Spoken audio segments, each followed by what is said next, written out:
As we have been doing for some time now, we want to give an update where we are with our water crisis, the latest rendition of that.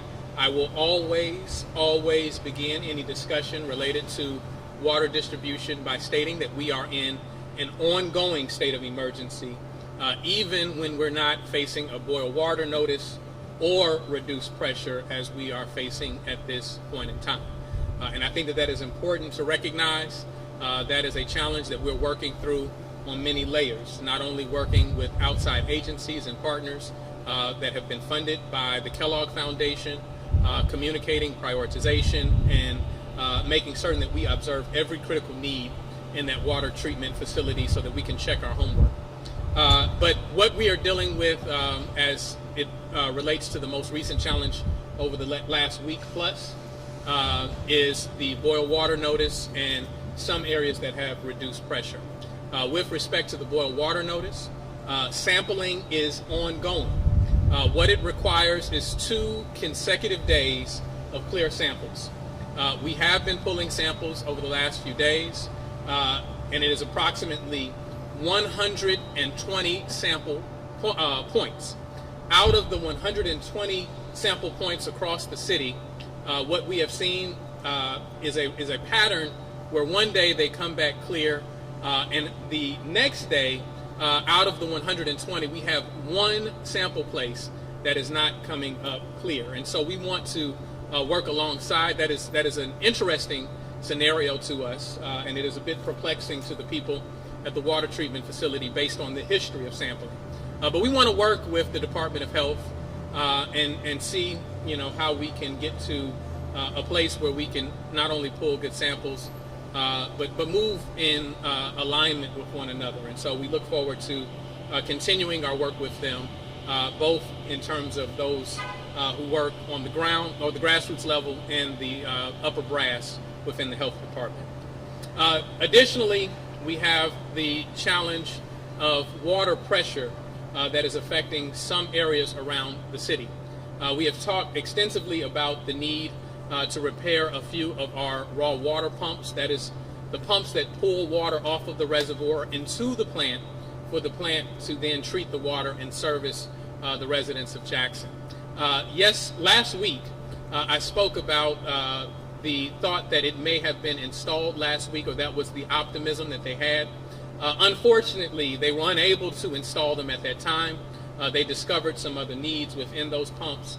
I am being told that the timeline for the installation of one of those pumps, they feel pretty firm and optimistic about the installation of one of those pumps by the end of this week.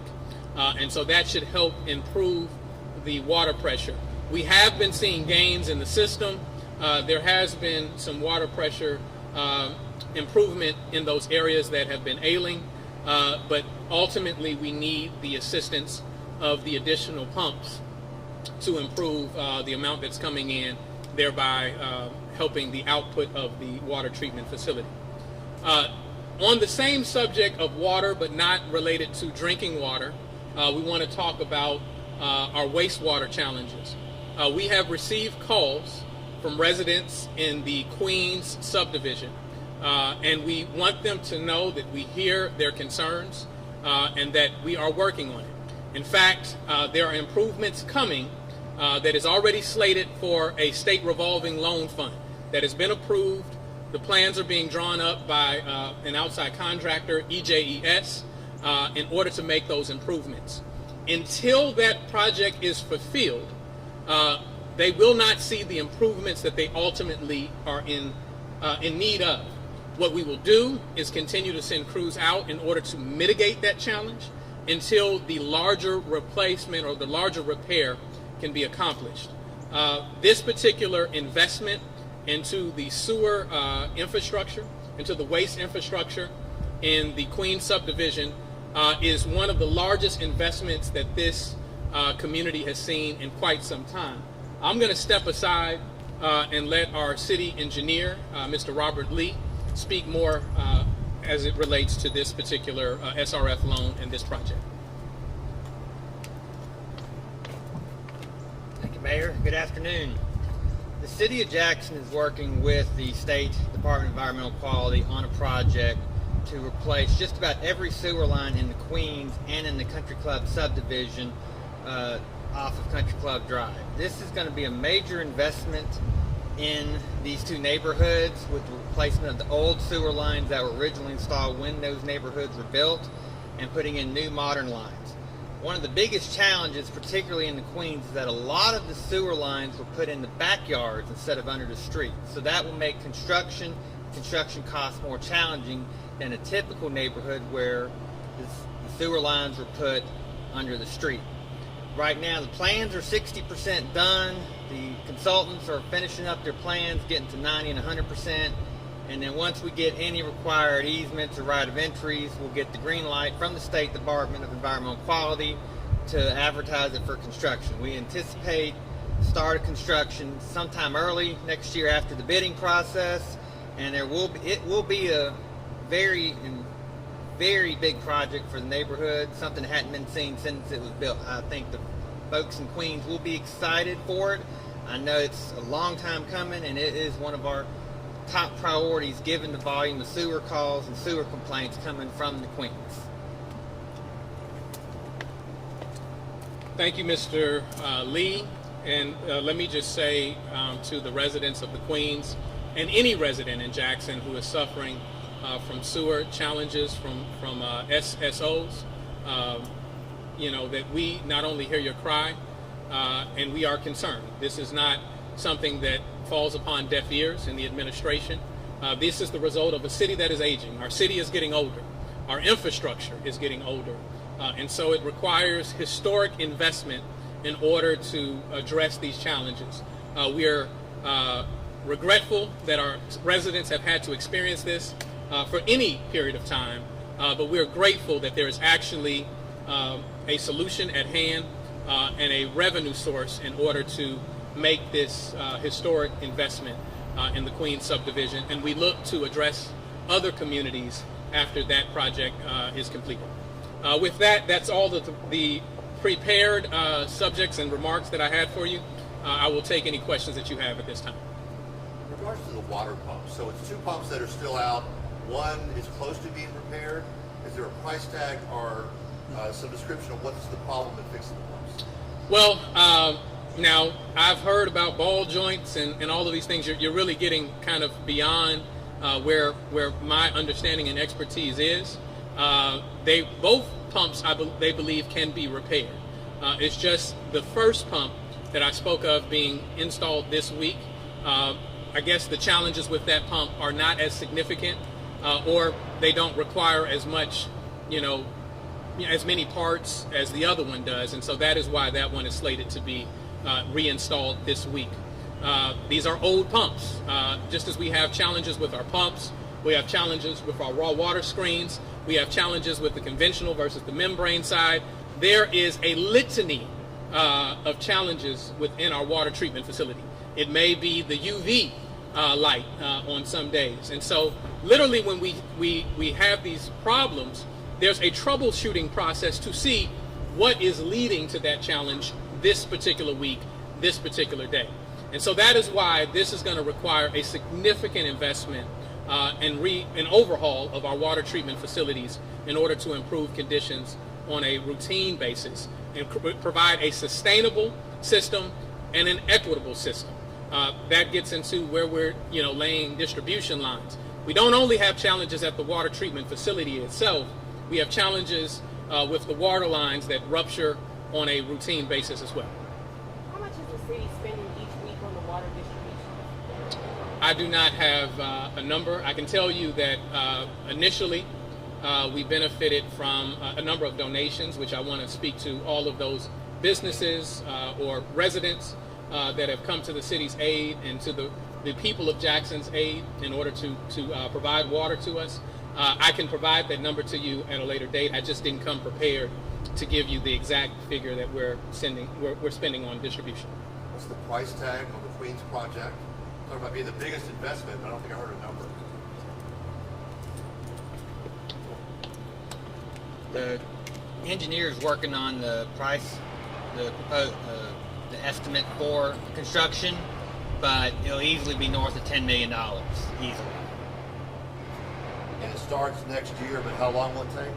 I don't have the construction timeline handy, but it's going to take a while. It's going to be every sewer line in the neighborhood. And how much of that money is coming from the city, and how much is coming from other sources of revenue? This will be state revolving loan funds, so it's a low interest loan from the feds through the State Department of Environmental Quality.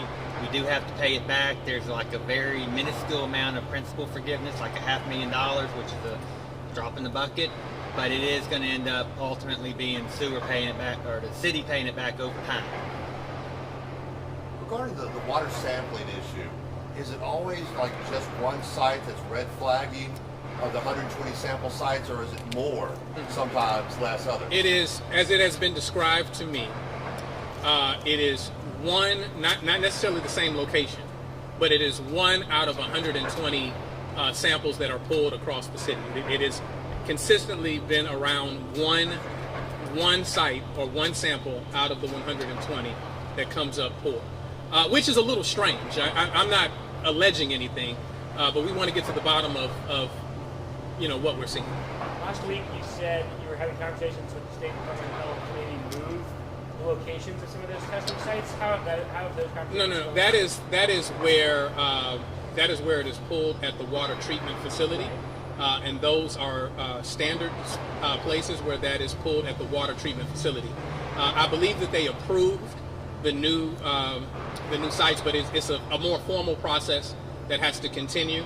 And so they have maintained the sites at the water treatment facility that we have been using traditionally, but they did sanction or agree to the new sites, and we look forward to being able to install those very soon. So last week, Governor Reeves said that he was frustrated and he was going to put pressure on the city leaders to fix the water issue. Did you have any response? I did respond to that last week. I would say that this is an issue that we work on each and every day. Not just when there's a boil water notice, not just when there's low pressure. This is something that we have gone to the highest level of government in order to speak to. I have literally spoken to the president himself as to the funds that the federal government is attempting to send to the city of Jackson and what is available. When they had Jackson in mind, when they made their allocation. I've spoken to the administrator of the EPA, who have shared his plans and his concerns and how he wants to work with Jackson to make sure that we get our equitable share of those resources. I've talked to the czar of the infrastructure bill, who said that he will make certain that he works with us in order to get everything we need, and did state that there were 48 governors that he had spoken to in the country, and there were only 2 that he hadn't. I'll leave you to wonder who, one of the 2 were that he hadn't spoken to. But this isn't about a tit for tat with me and the governor. We're concerned about this issue. We're maintaining the pressure on ourselves in order to deal with these accumulated challenges, these challenges that have been accumulated over time. While they have been accumulated over time, we readily take the responsibility in fixing them. And we're working diligently each and every day in order to accomplish that. I will share with him that I'm putting pressure back on him in order to recognize the residents of Jackson, the businesses of Jackson, as a worthwhile investment in the human capital that needs to be addressed. And so I thank him for making sure that our eye is on the ball, because it already is. I want to make sure that their eye is on the ball as well. I don't know if you can answer this question. Residents at home wondering, when will this end? When will they be able to use their water again safely?